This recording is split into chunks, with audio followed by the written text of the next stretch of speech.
My ex said I was too serious and that he needed a woman who could have fun. He moved to Miami with a bartender. I stayed home, built a business, and met someone real. A week after I posted our engagement photos, my ex came with a bouquet of flowers and announced. The first thing I wanted to do was slap him hard right across that tanned, smug face of his, but I didn't. I stood there holding the door open just enough to make it clear he wasn't invited inside and smiled. It was Ethan. Of course it was Ethan. Bouquet of grocery store roses in one hand, sunglasses tucked into the other like he was about to step onto a yacht, not my porch. He didn't look nervous. He looked like he expected applause, like I should be grateful he remembered where I lived. Or maybe not remembered. My parents probably gave him the address. They never really let him go, even after he dumped me and ran off to Miami with some bartender named Lexi or Lola or whatever. He said, "We need to talk." All I could think was, "Oh no, you need something."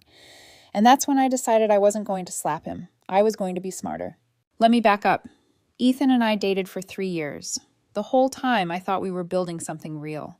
I wanted marriage. He wanted to party. He always had this way of making me feel like I was the boring one. Too serious, too structured, like having goals and ambition was some kind of personality defect. When he finally left, he made it sound like a public service. He said he needed someone who knew how to have fun. Apparently, Lexi, the bartender, was fun enough to convince him to move to Miami within a week. He took half our joint savings and didn't look back, not even a text. And the worst part, my parents defended him. They said I was being dramatic, that I should give him space, that I'd regret it if I didn't try to fix things. My mom said love is hard. My dad said Ethan was a good investment. I blocked them both that night, didn't speak to them for almost a year. Instead, I focused on the only thing I had left, the idea I'd been sitting on since college. I turned it into a business.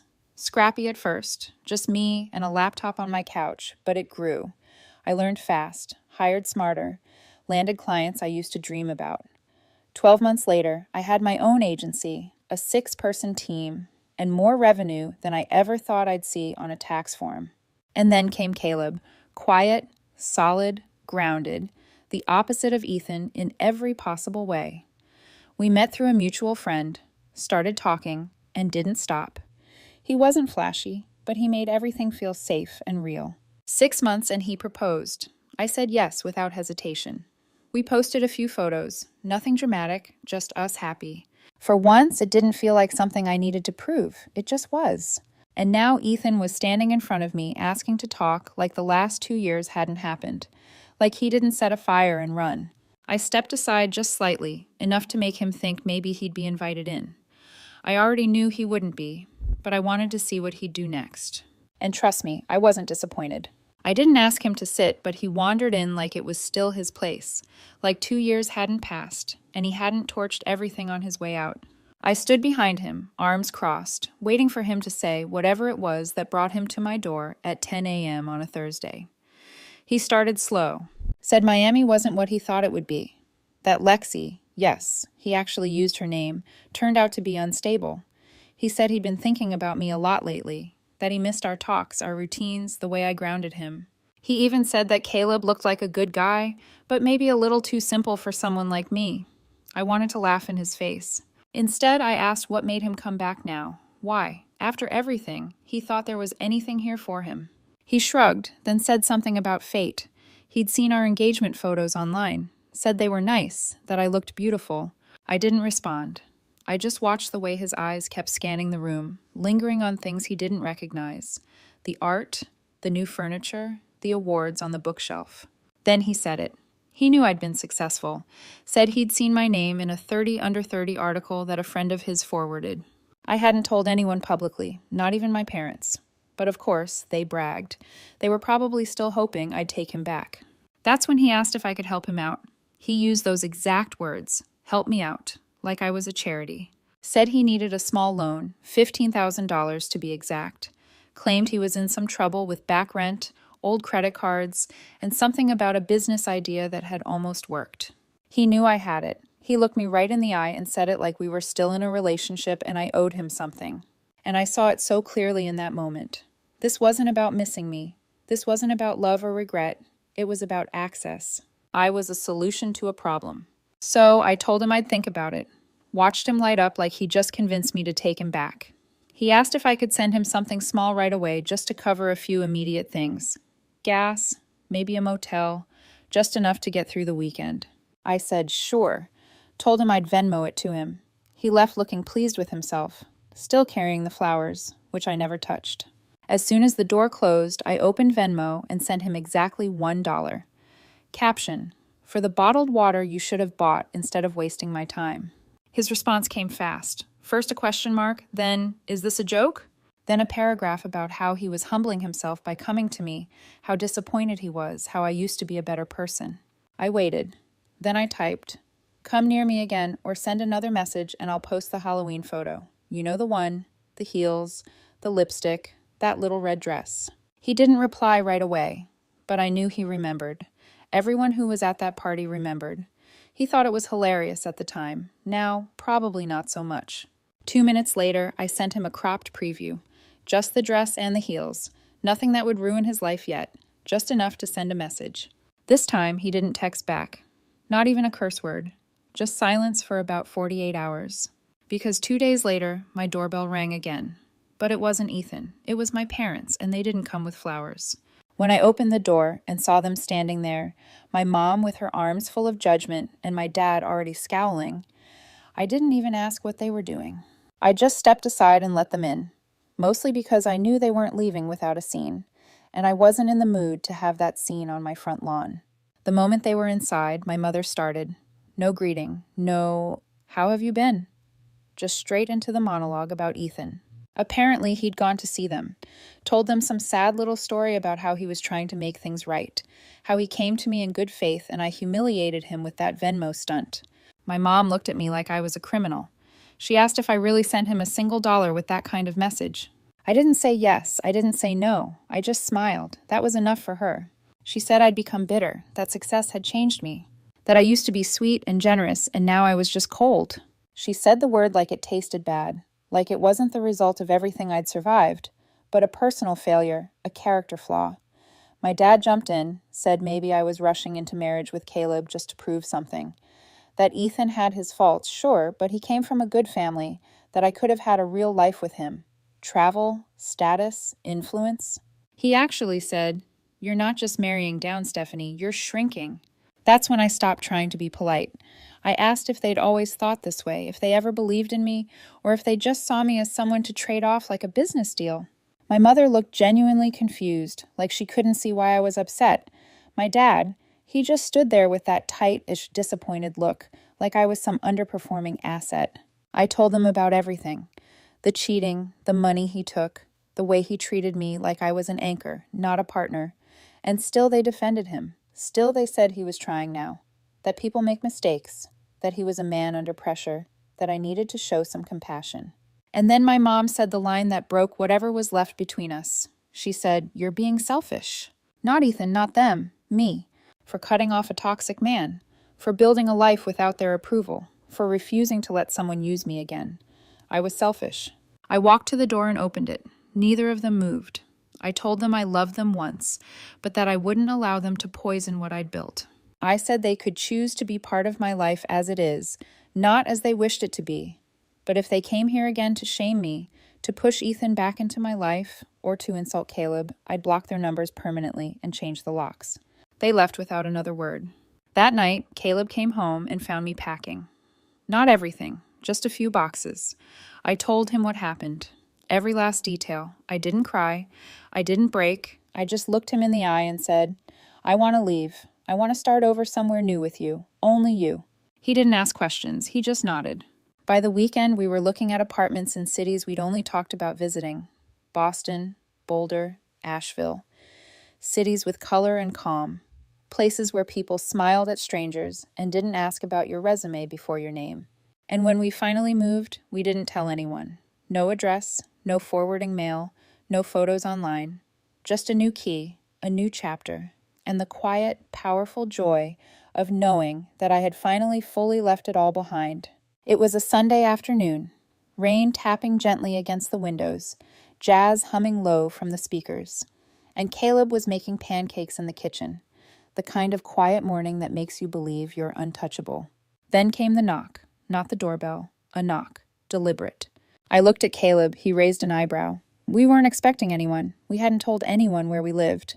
I opened the door slowly, and there he was, thin, soaked from the rain, hair longer than I'd ever seen it, and standing like he'd been rehearsing this moment in his head for weeks. His eyes flicked past me and landed on Caleb. Caleb, bless his heart, walked up right behind me and asked, "You good?" Ethan smiled like we were old friends, like this was a surprise drop-in from someone who still belonged. He didn't even acknowledge Caleb, just looked at me and said, "I was passing through. Thought I'd check in." Before I could respond, a voice came from behind Ethan. "Oh my God, this is her. This is Stephanie." A woman, blonde, too much perfume, smeared lipstick, heels not made for rain. She stepped forward and looped her arm through Ethan's. "I've heard so much about you," she said, already halfway into the apartment. Ethan didn't stop her. Caleb and I just stood there. She introduced herself as Marcy. She said she and Ethan had reconnected recently and decided to take a little road trip. Said she thought it would be fun to meet the infamous Stephanie. Every word out of her mouth was a mixture of smug and venom. She had no filter, no tact. She walked around the apartment like it was a model home, commenting on our furniture, the smell of the place, even the color of our walls. Said she thought Stephanie would have gone for something a little more modern. I told her we were in the middle of something and this wasn't a good time. That's when Ethan finally spoke. Said it'd only take a minute. Said he just wanted closure. Closure. He looked right at Caleb and asked, man to man, "Don't you ever wonder if she's really over it?" Marcy laughed like it was all a big joke. Said something about how emotional women never really let go. Caleb didn't say anything, just stepped closer to me. His presence alone changed the temperature of the room. I turned to Ethan and told him he needed to leave. No. Marcy wasn't done, though. She stepped forward, too close, too smug, and said, "Maybe she's just mad she didn't get a ring from you first." That's when Caleb moved. Not violently, not even loudly, just enough to step between us to block her view and to make it clear this wasn't going to go the way she thought. Marcy got louder, said I was scared, said I couldn't handle being around real people. Then she actually said, "It's obvious you're still obsessed with Ethan. That's why you keep dragging this out." And for a second, just a second, I thought I might hit her, but I didn't. I turned to Ethan and said, "This is who you dragged into my life?" He looked embarrassed, but not enough to apologize. Just enough to look away. I pointed to the door and told them both they had 10 seconds before I called the cops. Marcy opened her mouth again, but Caleb raised his hand and said, "No, don't. Not to me, to her." That shut her up. They left. No apology, no explanation. Just the wet sound of their footsteps fading down the hallway. I closed the door, locked it, and leaned against it for a long time. We weren't as hidden as we thought. Not anymore. I couldn't sleep that night. Not after Marcy's smug face. Not after the screenshot Caleb got. Especially not after realizing that Ethan had probably never stopped watching. The sense of safety I'd worked so hard to rebuild cracked wide open. And the worst part was, it felt like someone had been inside our walls the entire time. That shared calendar. Of all the things. I hadn't looked at it in almost 2 years. It was synced to an old account, and I'd forgotten it even existed. But Ethan hadn't. He must have checked it maybe once, maybe 100 times. And my parents, I didn't even want to know how often they fed him updates under the guise of concern. I didn't call them. What was there to say? They'd made their choice. I was done trying to explain myself to people who only heard what they wanted. The next morning, Caleb and I sat on the living room floor, the sun streaming in like nothing had happened, and made a list. Not of what we wanted, but of what we needed. We needed out, not just to leave town. We needed to disappear. While Caleb searched realtors, I started scrubbing. I deleted every online mention of our address I could find, pulled my business registry from local listings, told my team we were going remote for the next few months, and forwarded all calls to my assistant. We planned everything fast. It wasn't panic, it was precision, like we were executing a controlled burn. Then came the twist. While I was packing up my home office, I found a plain white envelope wedged between 2 books on the bottom shelf. No name, no stamp, just folded paper inside. I opened it. There were 3 photos inside, old ones, printed. Me asleep on the couch, Caleb cooking in the background. Another of me outside jogging, earbuds and hair up. These weren't screenshots. These were taken with a real camera, and they weren't recent. They were from our first 2 weeks in Asheville. Someone had been watching us long before Ethan showed up. That's when my hands started shaking because suddenly this wasn't just about jealousy. It wasn't just some petty ex trying to stir drama. This was control. This was ownership. I turned the photos over. On the back of one, in the corner, someone had written, "You don't get to vanish, Stephanie." That night, we didn't sleep. We didn't talk much. Caleb changed all our passwords. I made calls, quiet ones, to a few friends I still trusted, lawyers, one ex-client who used to work in cyber investigations. I told them as little as I could, just enough to light a fire. By morning, one thing was clear. This wasn't about fear anymore. This was war. We drove out of Asheville the next afternoon before sunset, leaving behind everything that could be traced. We didn't go to Savannah. That would have been too easy. Instead, we drove north. Small towns, back roads, burner phones, and prepaid cards. We stayed in places that didn't ask questions. Changed cars in Raleigh. Booked an Airbnb under a fake name in the mountains of West Virginia. Total radio silence. And while we moved, I worked. Not just on relocating, but on something else. A gift for Ethan. Because if he thought he could stalk and manipulate me into falling apart, he had severely miscalculated the version of me that came out of all this. I sent one last message before we vanished completely. Just one, from a burner account, encrypted, no trace. I know what you did, I know when you did it, and if you ever try this again, the world will know who you really are. Game's over. You lost. I attached a video, 32 seconds of him in that ridiculous red dress and heels at the Halloween party, drunkenly pretending to strip to a room full of people filming him. I'd held it for years. Never shared it, but I knew how much he feared it. I didn't release it, not yet, just enough to remind him that some ghosts bite back. He never responded. That was the last time I ever heard from him. Now we live in a quiet coastal town that isn't on any list. Caleb works remotely. I run the business through a proxy and only take clients I trust. We don't post, we don't update, we just live. No contact with my parents, no regrets. Some people start over. I vanished. And honestly, it's the happiest I've ever been. 3 months passed. Long enough for the adrenaline to fade, for the shadows under my eyes to soften, for me to believe, if only for a moment, that maybe we truly slipped into a new life. The town we chose wasn't big. It had one grocery store, a single-screen movie theater, and a diner that still used paper menus. People nodded at you in the street without asking questions. That was the point. Caleb settled in like he was born for it. Our apartment was small but bright, and we filled it with things that made us feel anonymous. Nothing branded, nothing flashy, just clean slates everywhere we looked. And for a while we were good. Until one Sunday afternoon I got a letter, handwritten, no return address, my name scrawled in my mother's handwriting. I didn't even need to open it to know exactly what it would be, but I did anyway. The letter was 6 pages long, and every single sentence was a reminder that even blood can be a stranger. She wrote that she missed me, that they were worried sick, that I had changed, that she didn't understand why I had abandoned my family, that my father had cried. Then came the guilt. She said Ethan had been confused, wounded, and that I had no right to threaten him, no right to expose his mistakes.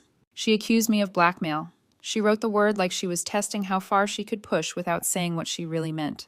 You embarrassed us. And buried in the middle of it all was this line. You used to be the girl who wanted to make us proud. Now you act like we're your enemy. I didn't finish the letter. I folded it calmly and dropped it into the trash. The next day, I got an email. A new account. No name, just a short message. Family doesn't vanish. You'll come back eventually. You always do. I knew it was my father. He never did understand subtlety. That night, I told Caleb everything. I asked him a question I never thought I'd have to ask again. What if they don't stop? He looked at me, then asked a better one. What if we make sure they can't? We met with a lawyer 2 days later, a private firm 2 towns over that specialized in restraining orders, privacy protection, digital trace cleanup. It was expensive. It was quiet. It was worth every penny. And I filed, not because I was scared, not anymore, but because I wanted the paper trail. I wanted the world, if it ever came to that, to know that I drew a line.